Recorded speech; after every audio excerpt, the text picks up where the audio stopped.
ஓம் ஸ்ரீமாத்ரே நமக. அபிராமி அந்தாதியில் 93வது பாடல் என்று பார்க்க போகின்றோம். அபிராமியோட ஒவ்வொரு பாடலும் அந்தாதியில் ரொம்ப அழகாக அனுபவிச்சுட்டு இருக்கோம். அப்படியே ஒவ்வொரு தேன் துளி ஒவ்வொரு பாடலுமா கிட்டத்தட்ட அந்த குடம் நிறையிற அளவுக்கு இப்போ வந்தாச்சு. 93வது பாடல். அபிராமிப்பட்டர் ஒவ்வொரு தேன் துளி அந்த குடத்தில் நம்ம இட்டோம்னா அவ்வளவு இனிமை நிறைந்ததாக பூரணமான ஒரு தேன் குடமாக அபிராமி அந்தாதி நமக்கு இருக்கின்றது. 93வது பாடலில் சொல்கிற அபிராமியை பார்த்து நம்ம அவளை எப்படி அப்படின்னு சொல்கிறது நகைப்புக்கு இடமாகின்றது, இல்லை அதுவே அவளுக்கு நகையாகின்றது, ஆபரணமாகின்றதுங்கிற மாதிரி மீனிங்கில் சொல்லியிருக்க. நகையே இது இந்த ஞாலமெல்லாம் பெற்ற நாயகிக்கு முகையே முகிழ் முலைமானே முது கண் முடிவு இல் அந்த வகையே பிறவியும் வம்பே மலைமகள் என்பதும் நாம் மிகையே இவள் தன் தகைமையை நாடி விரும்புவதே. நகையே இது இந்த ஞாலமெல்லாம் பெற்ற நாயகிக்கு முகையே முகிழ் முலைமானே முதுகண் முடிவு இல் அந்த வகையே பிறவியும் பம்பே மலைமகள் என்பதும் நாம் மிகையே இவள் தன் தகைமையை நாடி விரும்புவதே. அம்பாளை பற்றி ஆராய்ந்து பார்ப்பது சிரிப்புக்கு இடமாகும் அப்படிங்கிற. ஏன்னா அவள் எப்படிப்பட்டவள், இந்த ஞாலமெல்லாம் தோற்றுவித்தவள், ஞாலமெல்லாம் பெற்ற நாயகி, முடிவற்றவள், அழகான ஸ்தனங்களை உடையவள், மான் போன்ற மருண்ட கண்கள் உடையவள், முடிவற்றவள். அவள் மலையரசன் மகளாக தோன்றினாள் அப்படின்னு நம்ம சொல்வது கூட வீணான வார்த்தை அப்படின்னு அவளுடைய இயல்புகளை நம்ம ரொம்ப ஆராய்ந்து பார்ப்பது நம்முடைய அறிவுக்கு தேவையற்ற செயல்ங்கிற மாதிரி இவர் சொல்றார். அம்பாளை முகிழ் நகையே அப்படின்னு முடிச்சார். போன பாடலை அனுபவிச்சோம். அப்படியே எப்பொழுதும் புன்சிரிப்போட கொண்ட முகத்தை வதனத்தை உடையவள் அப்படின்னு சொல்லலாம். அவளுக்கு அந்த எப்பொழுதும் சிரிப்பு தான், அப்படியே மந்தஸ்மிதம் அவளுடைய புன்னகை முகம். ஆனால் நம்ம எப்பொழுதும் அப்படி இருக்கிறதில்ல. எப்போதான் சிரிப்போம், சிடு தான் நம்ம முகம் எல்லாமே. அப்படி நம்ம எப்போது சிரிச்சா கூட அது கொஞ்ச நாள் தான், உடனே அடுத்த நிமிஷம் மாறிடும். இதுதான் நமக்கும் அபிராமிக்கும் உள்ள என்ன பெரிய வித்தியாசம் பாருங்க. நம்மக்கிட்ட நிறைய முரண்பாடுகள் இருக்கு, அவள்கிட்ட ஒன்றுமே கிடையாது. அவள் பரபிரம்மம். அவள் எப்படின்னா உருவமாக நம் கண்ணுக்கு புலப்படும்படி உருவெடுத்து வந்தது.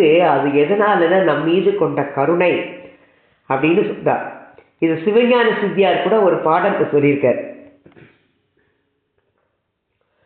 உருமேனி தரித்து கொண்ட தென்றலும் உருவிறந்த அருமேனி அதுவும் கண்டோம், அரு உருவான போது திருமேனி உபயம் பெற்றோம், செப்பிய மூன்றும் நம் தம் கருமேனி கழிக்க வந்த கருணையின் வடிவம் தானேன்னு சொல்லு.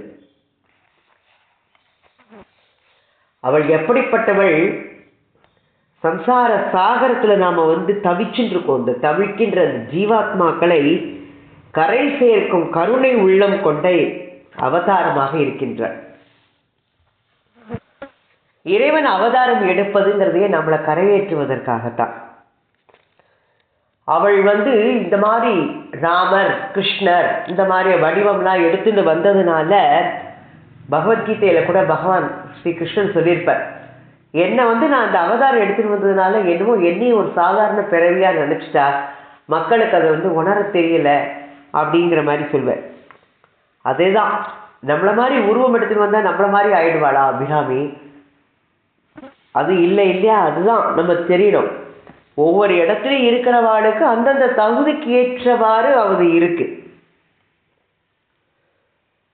பகவான் ராமகிருஷ்ணன்ட்ட ஒரு சிறுவன் கேட்பானாம், ஏன் பேருந்துக்கெல்லாம் சக்கரம் இருக்கிற மாதிரி விமானத்துக்கும் சக்கரம் இருக்கு, ஏன் அதுக்கு தேவையில்லையே, அது பறக்கத்தானே செய்யறதுங்கும் போது,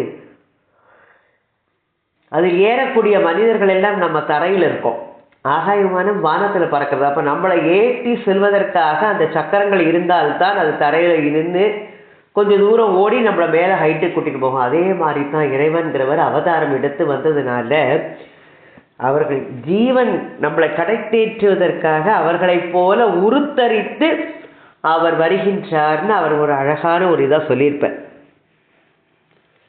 அதனால நகையே இது அப்படின்னு சொல்றார். நகை அப்படின்னா புன் நகை அப்படிங்கிறோம், இனிமையான புன் சிரிப்பு. நகைங்கிறது சிரிப்புன்னு சொல்லலாம், இல்லை ஆபரணம். நகை வாங்கினேன் அப்படின்னு சொல்லுவா, அப்படின்னா அந்த இடத்துல ஆபரணம். அப்போ அம்பாளை நம்மை போல கருதுவது சிரிப்புக்கு இடமானது. இந்த பாடல் அவளை பற்றி சொல்வது எல்லாம் அவளுக்கு ஆபரணமாக இருக்கின்றதுங்கிறத ரொம்ப அழகா சொல்றார். அவள் எப்படிப்பட்டவள், ஞானமெல்லாம் பெற்ற நாயகிக்கு முகையே முகிழ்முலை அப்படிங்கிற. நம்ம ஒரு அம்மா குழந்தையை பெற்றிருக்கிறா, ஒரு 2-3 குழந்தை, இல்லை மேக்சிமம் அந்த காலத்தில் பார்த்தா ஒரு 10 குழந்தை வரைக்கும் பெறுவா. ஆனால் இவள் உலகத்தையே ஈன்றவள். பிரம்ம கீட்ட ஜனனி. பிரம்மா முதல் பூச்சி வரை, புழு பூச்சி வரை அனைத்து ஜீவராசிகளையும் ஈன்றெடுத்தவள் அம்பாள். அநேக கோடி பிரம்மாண்ட ஜனனி, விஸ்வமாதா. அதனால இவள் இப்படி எல்லா உலகங்களையும் ஈன்று எடுத்தாலும் அவள் என்றும் அழியாத மாறாத அழகுடையவள், என்றும் கன்னியாக இருக்கின்றாள். அம்பாளுக்கு நம்ம என்ன பண்றோம், கோவிலில் வருஷம் கல்யாணம் பண்றோம், உற்சவம் பண்ணிகிட்டே இருக்கோம். ஆனால் பெண்களுக்கு நம்மளுக்குன்னா ஒரு தடவை தான் கல்யாணம் நடக்கும் இல்லையா ஆயுசில். இந்த 7 பருவங்கள் இருக்கு பெண்களுக்கு. அப்போ ஒவ்வொரு பருவத்திலையும் ஒவ்வொரு மாறுதல் உடல் அடைந்து 40 வயசுக்கு மேலே போகும்போது மூதாட்டின்னு பேர் சொல்லிடுவா. பேதை 7 வயது பெண்ணு, பெதும்பைனா 11 வயது பெண்ணு, மங்கை 13 வயது பெண், மடந்தை பருவமாகாத பெண், அறிவை 25 வயது பெண், தெரிவை 26லேருந்து 30, பேரிளம் பெண் சொல்வா 40 வயசு வரை. அதுக்கு மேலே எல்லாருமே மூதாட்டி தான். அப்போ நம்மளுக்கெல்லாம் உடல் என்னாருது, வயசாக உடல் உடை பாவனை தளர்ச்சி எல்லாமே விழும். ஒரு பெண் ஒரு குழந்தை பெற்றெடுத்தால்னால் அவளுடைய உடலில் சில மாற்றங்கள்லாம் ஏற்படும் இல்லையா. அதனால தான் கற்றை குழலார் கவினெல்லாம் ஒரு மகவை பெற்ற அக்கணமே பிரிந்திடுமே ஒரு பாடல் சொல்வாள். ஆனால் அண்டங்களை எல்லாம் ஈன்றெடுத்த அன்னை என்றைக்கும் கன்னியாகவே இருக்கின்றாளாம். அவளுடைய ஸ்தனங்கள் எப்படின்னா பால் நமக்கு எல்லாம் ஞானத்தை கொடுக்கின்றாள். ஆனாலும் அவள் என்றும் கன்னியாகவே உண்ணாமுலையாளாக இருக்கின்றாள். இங்கு அயற்கண் அகன் உலகம் எண்ணிறந்த சராச்சரங்கள் ஈண்டும் தாழா கொங்கைன்னு பரஞ்சோதியார் சொல்லுவார். உண்ணாமுலையாள் அம்பாள் உலகம் அனைத்துக்கும் தாயாக இருந்தாலும் கூட அவளுடைய ஸ்தனங்கள் எப்பொழுதும் தாமரை மொட்டு போல அழகாக இளமையாக தோற்றம் கொண்டவளாக இருக்கின்றாளாம். இது அவளுக்கு ஒரு நகையாக அணியாக இருக்கின்றது சொல்லலாம். நாம என்ன சொல்லுவோம், அப்படி இதுன்னு சொல்றா. ஆனாலும் கூட அவள் அப்படி இருக்கான்னு சொல்றது சிரிப்புக்கு இடமாறுதே, நம்மள மாதிரி இல்லையேன்னு சொன்னா அது அதனால நகையே அப்படிங்கிற மாதிரி. ஆனால் அதுக்கு அவளுக்கு ஒரு அது அணிகலன் அம்பாள். மானே முதுகண், பெண்ணை கண்ணால் கண்டுகொள்ளலாம்னு சொல்ற போது அவளுடைய கண்கள் நம்ம பார்த்தோம்னா சின்ன பெண்களோட கண்கள்லாம் பயந்த சுபாவத்தில் இருக்கும். மானை போல் அப்படி இப்படி மான் போன்ற விழியாள்னு சொல்லுவா, எல்லாரும் பார்த்துருக்கோம் நிறைய பேர் வர்ணிக்கும் போது. ஆனால் வயது முதிர்ந்தாச்சுன்னா அவர்கள் கண்களில் பயமே இருக்காது. அப்போ ஆனால் அன்னை எப்படி இருக்காளாம், எப்போ வயதுக்கே அவளுக்கு என்ன வயதுன்னே சொல்ல முடியாது. பிறப்புன்னு ஒன்று இருந்தால் தானே வயதுங்கிறது தெரியும். அப்போ பிறப்பற்றவள் அவள். அப்போ அவளுக்கு வயதுங்கிறதே கிடையாது. அதனால முதுமைக்கு நம்ம லலிதா சஹஸ்ரநாமத்தில் அனுபவிச்சிருக்கோம். முதுமைக்கு முதுமையானவளாக இருந்தாலும் இளமைக்கு இளமையானவளாக நித்திய யௌவனசாலினி அம்பாள். அதனால் அவளுக்கு வந்து அந்த கண்கள், மருட்சியுடைய கண்கள், அது அவளுக்கு ஒரு அணிகலனாக இருக்கின்றதாம். மற்ற பெண்களோட கண்கள் மாதிரி இல்லாமல் மாறுபட்டு இருக்கிறதுனால அது எப்பொழுது வயது முதிர்ந்தவளாக இருந்தால் கூட அவளுடைய கண்கள் மருட்சி நிறைந்ததாக, மிருகாட்சி அப்படின்பா அம்பாள், மான் வெளியாள். பாரதியார் கண்ணம்மா அப்படின்னு தான் சொல்லுவாள். நம்ம மீனாட்சி, காமாட்சி, விசாலாட்சி, அங்கே இருக்கண்டி, நீலாயுதாட்சிலாம் சொல்கிறோம். அப்போ நமக்குத்தான் இந்த கண்களில் ஏற்ற இது கொஞ்சம் வயசாகிடுச்சுன்னா கண்ணில் பார்வை மறைக்கிறது, பார்வை தெரியல, கண்ணாடி போட்டுக்கணும் அப்படின்பா. ஆனால் அவளுடைய கண்கள் என்றைக்கும் ஒரே மாதிரியாக அப்படியே மாறாத நிலையில் இருக்கின்றது. அதனால் அது அவளுக்கு ஒரு அணிகலன். நாம் அதை வந்து என்ன இத்தனை வயசுன்னு சொன்னாலும் கண்ணாடி போட்டுக்காமல் இருக்காளா, கண்ணெல்லாம் அப்படி இருக்கா அப்படின்னு அது ஒரு நகைப்புக்கு உரியதாக தோற்றமாக இருக்கிறதாக. அதனால தான் எல்லாமே இந்த பாடல் ஃபுல்லாகவே அவளுக்கு சொல்வதெல்லாம் அணிகலன், ஆனால் அது நகைப்புக்கு உரியதாக இருக்கின்றதாகவும் சொல்லப்படுகின்றது. முடிவு இல் அந்த வகையே பிறவியும். அவள் ஆதியும் இல்லை, அம்பாளும் இல்லை, பிறப்பும் இல்லை, இறப்பும் இல்லை. அவள் நமக்கு பிறப்பு இருக்குது, என்னைக்கு பிறக்கிறோன்னு ஜனனம் தெரியறது, பிறந்த அன்னைக்கு தலையில் எழுதியாச்சு என்னைக்கு இறக்க போகிறோன்ட்டு அந்த முடிவும் இருக்குது. ஆனால் அம்பாள் தோன்றாமல் தோன்றியவள்.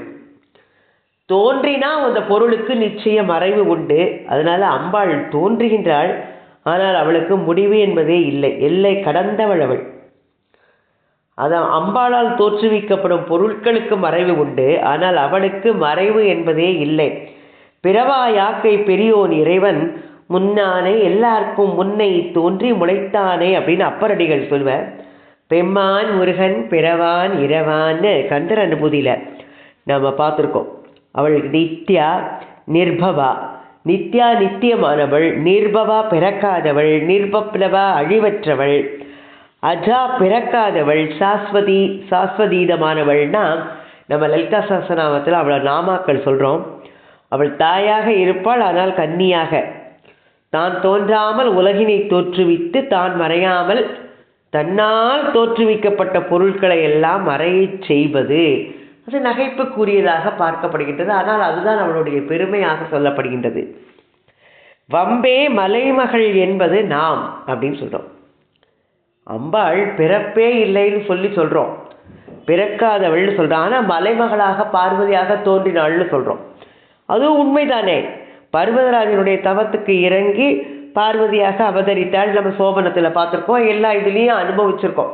பார்வதியாக வரிச்சோன்னே போய் சிவபெருமானை இது பண்ணுறார், அவர் தவம் பண்ணிட்டு இருக்கார். அப்போ தான் போய் மன்மதன் அம்பை ஏவி அவர் தட்சிணாமூர்த்தியிலேருந்து யோக நிலையிலிருந்து வர போகமாக இதாகி பார்வதியை மணந்து அப்புறம் முருகன் பிறந்தது எல்லாம் நம்மளுக்கு தெரியும்.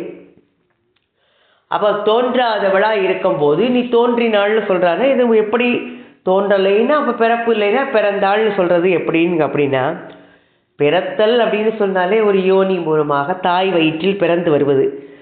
ஆனால் இவள் எதிலிருந்து வந்தாள்? கங்கையில் இருந்து மிதந்து 1000 இதழ் தாமரையில் மேலே மிதந்து வர மலையத்வஜனுக்கு புத்திரகாமேஷ்டி அக்னியில் எப்படி வரா? மீனாட்சியாக இருக்கும்போது 3 வயது பெண்ணாக முலை 3 உடையதாக 3 வயது குழந்தையாக தோன்றினாள்னு புராணம் தான் சொல்கிறது. அதனால தான் அம்பாளுக்கு பார்வதி சைலேந்திர தனையா அப்படின்னு லலிதா சஹஸ்ரநாமம். அதனால் அயோனிஜையாக நம்மை போல தாயில் வயிற்றில் கர்ப்பவாசம் செய்து பிறந்தவள் இல்லை. அதனால் அவளுடைய அவதாரம் அவதரித்தாள், தேவி அவதரித்தாள், லலிதா பரதேவி அவதரித்தாள்னு சொல்வாள், பிறந்தாள்னு சொல்ல மாட்டாள். அப்போது நம்மளுடைய பிறவிக்கு என்ன காரணம்? முன்னால் செய்த வினையோட பலன் தான் நம்ம இப்பிறப்பி வாய்க்கிறது. வினை போகுமே ஒரு தேகம் கண்டாய், வினை ஒழிந்தால் திணை போதளவும் நில்லாது கண்டாய் அப்படின்னு பட்டினத்தாடிகள் சொல்கிற மாதிரி நம்மளுடைய வினைக்கு ஏற்றவாறு தான் அடுத்த பிறவி. ஆனால் அம்பாளுடைய தோற்றம் உலகத்துடைய நன்மைக்காகன்னு எல்லாரும் சொல்லுவா. பரஞ்சோதியார் கூட திருவிளையாடற் புராணத்தில் தடாகை பிராட்டியார் அவதாரத்தில் கூட சொல்லியிருக்கா, இவ்வுலகமன்றி உலகேழும் மகிழ்வெய்த சைவ முதலாயின தவத்துறை நிவப்ப வௌவிய மரம் கெட அறம் குதூகலிப்பன்னு 3 வயதுடைய பெண் பிள்ளையாக யாக அக்னியில் நின்றாள். முலை 3 உடையது ஒரு பெண் பிள்ளை என 3 பிராயமோடு நின்றாள் அப்படின்னு சொல்லுவாள். அதனால அம்பாள் அவதாரம் பண்ணினா மிகையே இவன் தன் தகைமையை நாடி விரும்புவதே. அம்பாள் என்னன்னா பக்தி அற்றவர்களுக்கு எப்படி பக்தர்கள் போல இருந்துட்டு திடபக்தி இல்லாதவர்களுக்கெல்லாம் என்னடா இந்த மாதிரிலாம் சொல்கிறாளேன்னா முன்னுக்கு பின் முரணா தோன்றலாம்.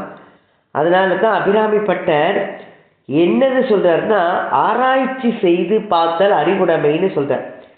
மிகையே இவன் தன் தகைமையை நாடி விரும்புவதேன்னு சொல்கிறார். மாறா இளமை உள்ளவள், இளம் பெண்களுக்குரிய பயந்த கண்களைப் போல மானின் கண் போன்றவள், பிறவாதவள், முடிவில்லாதவள், ஆனால் பார்வதியாக மீனாட்சியாக அவதரித்தவள்னு முன்னுக்கு பின் முரணாக இப்படி செய்தியெல்லாம் சொல்கிறாளே அப்படின்னு சொல்லும் போது இதை ஆராய்ந்து பார்க்கணுங்கிற நிறைய விஷயங்கள் ஆராயும் போது நிறைய தெரிந்து கொள்வதற்கு நம்முடைய ஆயுளே போதாதுங்கிறார். அப்படி ஆராய முற்படுவதுங்கிறது கடல் நீரை இரு கைகளால் அள்ளி கொட்டி வற்ற செய்வது போல அப்படிங்கிறதையும் சொல்ற.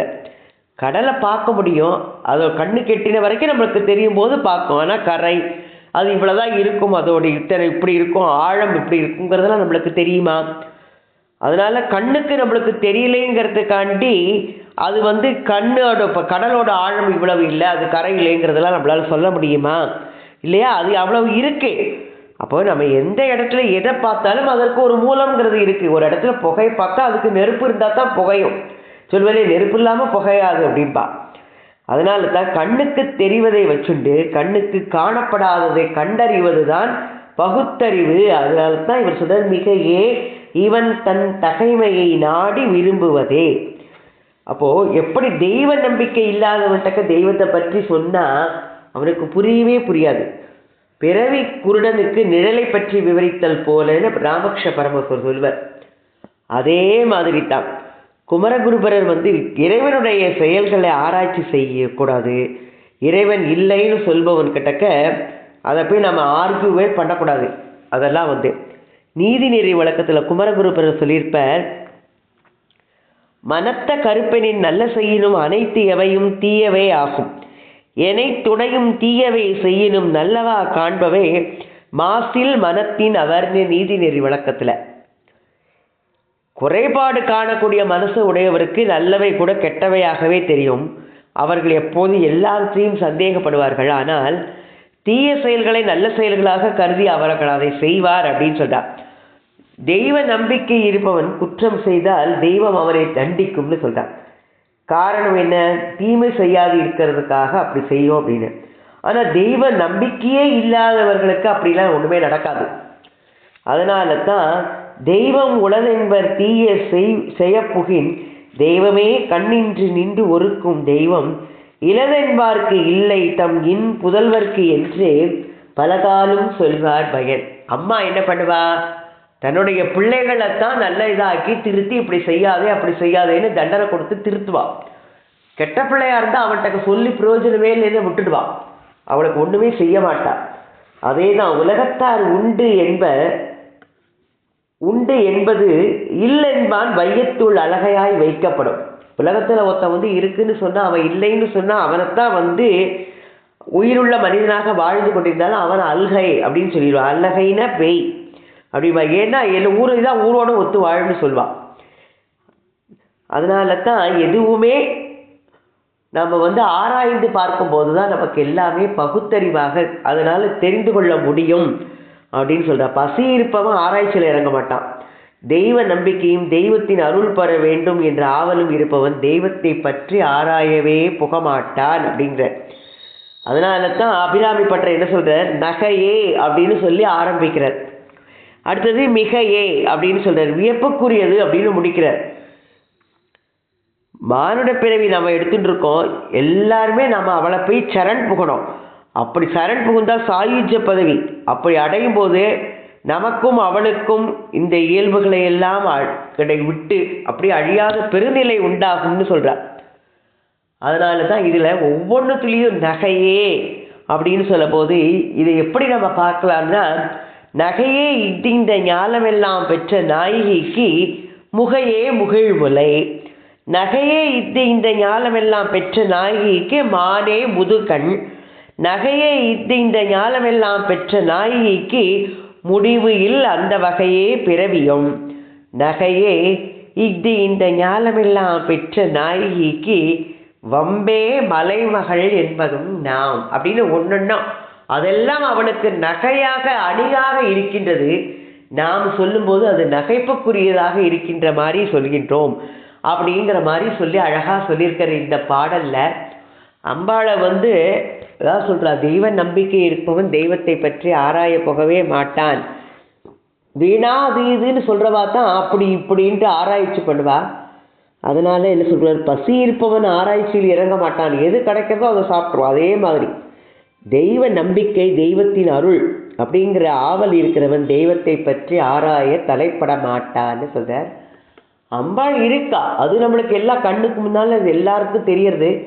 அதனால அவளுடைய திருவடிகளில் சரண் புகுந்து நல்லதையே நினைத்து நாம் அவளையே சரண் புகுவோம்.